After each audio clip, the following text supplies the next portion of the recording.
Chapter 43. The Second Wave.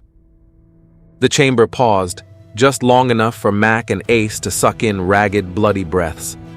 Then it struck again. The first wave had been fury, the second was precision.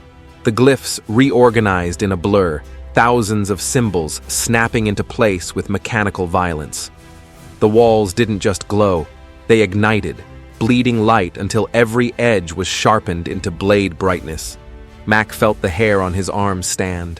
The chamber's heartbeat slowed, then quickened again, but not randomly. It matched his and Ace's.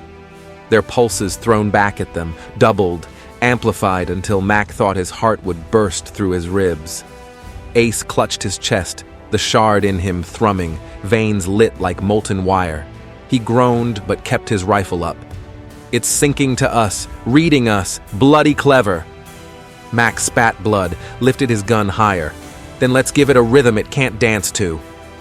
He fired at the wall, the recoil steadying his nerves. But this time, the bullets vanished. The alloy didn't spark, didn't dent. It absorbed the rounds, swallowed them whole, ripples running outward from the impact. Then the wall fired back. Bolts of compressed light shot from the glyphs, narrow and searing, slicing the air with surgical precision. One grazed Mac's shoulder, carving a glowing furrow through armor and flesh. He swore, dropped to the ground, rolled. Another bolt sliced where his head had been. Ace snapped off return fire, but the chamber simply bent the shots back, bullets ricocheting mid-air as if space itself had folded. One clipped his thigh.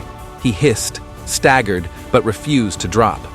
"Adaptive," Ace gasped, limping to cover. "Learning us as we fight. Brilliant." "Brilliant?"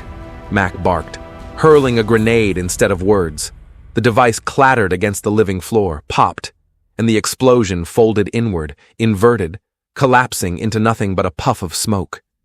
The Crown's voice rolled over them, colder now, confident. "Judgment adjusts. Judgment perfects. You cannot evade." And then the real strike began. The light shifted color, from white to deep, suffocating red. The chamber's air thickened, metallic and hot. Mac tasted copper on his tongue, not his blood this time, but something in the air itself. And his vision shifted. Not illusions, not distractions. This was worse. The chamber was crawling inside him. He saw his own memories, not projected on walls but bleeding straight into his skull. The first time he'd fired his rifle in combat. The first man he'd killed, staring at him in shock. The woman he'd left behind, standing in a doorway as he never returned. Each image stabbed, sharper than a blade. Ace shouted, or maybe thought he did. His voice echoed both in Mac's ears and inside his skull. "It's not showing us lies now. It's stripping us, tearing us down to barest truth." Mac staggered as another vision slammed him. Ace dead in a dozen ways, each one his fault. He roared, fired blind into the chamber's heart, screaming until the rifle clicked dry. The chamber pulsed.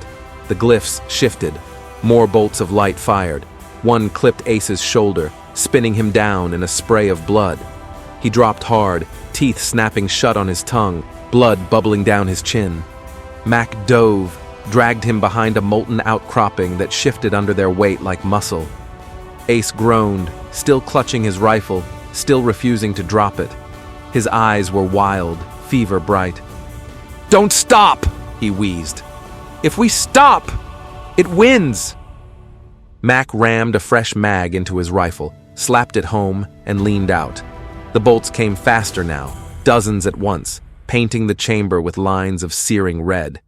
He snapped off shots between them, not to break the walls, but to give the chamber noise, static, anything to foul its perfect rhythm. "Come on, you bastard," Mac growled, firing again and again. "You want rhythm? Dance with this!" The chamber screamed, its voice shuddering for the first time, not broken, but strained. Ace pushed himself up beside Mac, rifle trembling in his hands. His shot cracked through a glyph at the exact instant Mac fired into another. Two symbols shattered simultaneously, their rhythm fracturing. The chamber convulsed, its walls spasming inward. The bolts missed, skittering wild, carving scars into alloy. For half a heartbeat, they had it off balance. Then the crown retaliated with everything. The floor split open, light pouring up like lava. Spines lashed out, faster than before, barbed now. The chamber's air thickened into liquid, every breath burning like acid. The glyphs turned black and gold, their rhythm pounding like war drums. And from the center, stone screamed. Not human, not crown, something between. His wings snapped wide, conduits straining to hold him, his voice fractured into a roar that shook the chamber. His body blazed brighter than the bolts, brighter than the walls. For the first time, Max saw it. The judgment wasn't just for them. It was crushing stone too, burning him alive inside its machine logic. Ace saw it too. He grabbed Max's arm, coughed blood into his face, and croaked, "We break him free, or we don't walk out." Max's eyes narrowed. His grip tightened on his rifle. "Then let's break the bastard crown." The second wave hadn't ended yet. Now, it was only beginning. That is the end for this one. Make sure you come back for more, and like and subscribe. See you soon.